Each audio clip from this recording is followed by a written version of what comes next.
Russia నుంచి చమురు కొనుగోలు చేయడం మీద భారత విదేశాంగ శాఖ సోమవారం విడుదల చేసిన ప్రకటన ఎన్నడూ లేనంత స్పష్టంగా, నిర్దిష్టంగానే కాక అమెరికా వీరంగాన్ని, ఆ దేశాధ్యక్షుడి హెచ్చరికలను బేఖాతరు చేస్తున్న సందేశము అందులో అంతర్లీనంగా ఉంది. రష్యా ఉక్రెయిన్ యుద్ధం మొదలైన ఈ 3 ఏళ్లలో పలుమార్లు రష్యా చమురు మీద మనకు అమెరికా నుంచి హెచ్చరికలు వచ్చినప్పటికీ ఇంత గట్టిగా జవాబివ్వడం ఇదే తొలిసారి కావచ్చు. దేశ ప్రయోజనాలు, అవసరాలను పరిరక్షించుకోవడానికి అవసరమైన అన్ని చర్యలు తీసుకుంటామని, ఎటువంటి నిర్ణయానికైనా సిద్ధపడతామని ఈ ప్రకటన స్పష్టం చేస్తోంది. రష్యా చమురు బూచిని చూపి 25% సుంకాలను మించి భారత్ను బాధేయాలని ట్రంప్ సిద్ధపడుతున్న నేపథ్యంలో భారత్ తన వైఖరిని ఇలా స్పష్టపరిచి దేనికైనా సిద్ధమన్న సందేశాన్ని ఇచ్చినట్టు కనిపిస్తోంది.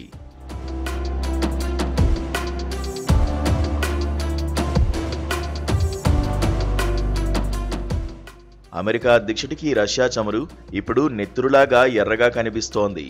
ఒక మహాయుద్ధానికి కందెనలాగా ఉపకరిస్తున్నదని ఇప్పుడు అనిపిస్తోంది. రష్యా యుద్ధ కండూతికి, ఊచకోతకు ఉక్రెయిన్లో వేలాది మంది ప్రాణాలు కోల్పోతున్నా భారత్కు ఎంతమాత్రం పట్టడం లేదని, రష్యా నుంచి చౌక చమురు కొని బహిరంగ మార్కెట్లో అమ్ముకుంటూ భారీగా లాభాలు పోగేసుకుంటున్నదని ట్రంప్ ఆగ్రహిస్తున్నారు. 25%తో సరిపెట్టకుండా మరింత భారీగా మనల్ని సుంకాల మీద సుంకాలతో దెబ్బతీయడానికి ఆయన సిద్ధపడుతున్నారు. ఈ నేపథ్యంలో భారత్ కూడా ధీటుగానే జవాబిచ్చింది. రష్యా చమురుతో వ్యాపారం చేస్తున్న ఇక్కడి కంపెనీల మీద ఇప్పటికే EU ఆంక్షలు విధించిన నేపథ్యంలో తనను అమెరికా, EUలు అకారణంగా లక్ష్యం చేసుకున్నాయంటూ విమర్శలాంటి వివరణ ఒకటి భారత్ విడుదల చేసింది. రష్యా నుంచి అమెరికా ఇప్పటికీ దిగుమతి చేసుకుంటున్నవేమిటో, EU కొనుగోలు చేస్తున్నవి ఎంతో ఆ ప్రకటన వివరించింది.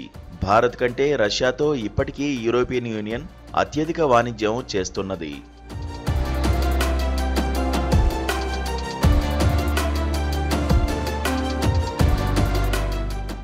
ఉక్రెయిన్తో రష్యా యుద్ధం మొదలు కాగానే ప్రపంచ ఇంధన మార్కెట్లు కల్లోలంలోకి జారుకుంటున్న తరుణంలో ఈ దిగుమతులను అమెరికా స్వయంగా ప్రోత్సహించింది. రష్యా ముడి చమురులో 80% భారతదేశానికే చేరి ఇక్కడ శుద్ధి చేసిన దానిలో అధిక శాతం తిరిగి యూరోప్కే ఎగుమతవుతోంది. ఇలా శుద్ధి చేసిన రష్యన్ చమురు విదేశాలకే తరలిపోతున్నా సదరు దిగుమతులు మన దేశ ప్రజల ప్రయోజనార్థం జరుగుతున్నట్టుగా మంత్రులు చెబుతుంటారు. భారత్ నుంచి EUకు శుద్ధి చేసిన పెట్రోలియం ఎగుమతులు ఏటా రెట్టింపవుతున్నాయి. ఉక్రెయిన్ రష్యా యుద్ధానికి ముందు భారత్ మొత్తం చమురు దిగుమతుల్లో రష్యా వాటా 1% కంటే లేదు. కానీ యుద్ధం అందించిన ప్రయోజనంతో భారతదేశంలోని కంపెనీలు తాము లబ్ధి పొందుతూ EUను వెలిగిస్తూ వచ్చాయి. యుద్ధాన్ని రష్యా అంతే బలంగా ఇప్పటికీ కొనసాగిస్తున్న నేపథ్యంలో ఆయిల్ మీద ఆంక్షలతో రష్యాను బలహీనపరచాలన్న ప్రయత్నాలు బలంగా సాగుతున్నాయి. మనను బెదిరిస్తున్న EU దేశాలు రష్యా నుంచి ఒక పూట దిగుమతి చేసుకుంటున్న చమురు ఉత్పత్తులు మన 3 నెలల దిగుమతులతో సమానమని చమురు మంత్రి హర్దీప్ పూరి ఇటీవల వ్యాఖ్యానిస్తూ EU దేశాలు రష్యా నుంచి కొనుగోలు చేస్తున్న చమురు ఉత్పత్తుల లెక్కలను విప్పిచెప్పారు.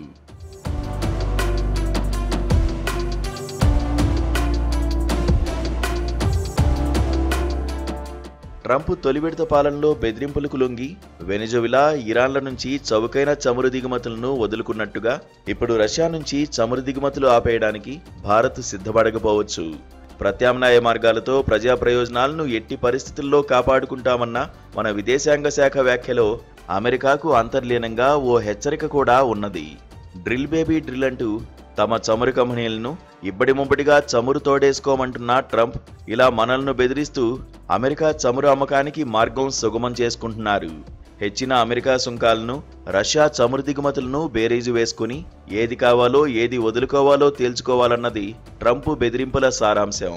అంతిమంగా ఏ నిర్ణయాలు తీసుకున్నప్పటికీ మై ఫ్రెండ్ ఇండియాస్ ఫ్రెండ్ అంటూ ట్రంప్ను ఘనంగా కీర్తించిన ఒకప్పటి ఆప్తమిత్రుడు నరేంద్ర మోదీ ట్రంప్ మారిన వైఖరితో ఇంటా బయట ఇబ్బందిలో పడిన మాట వాస్తవం.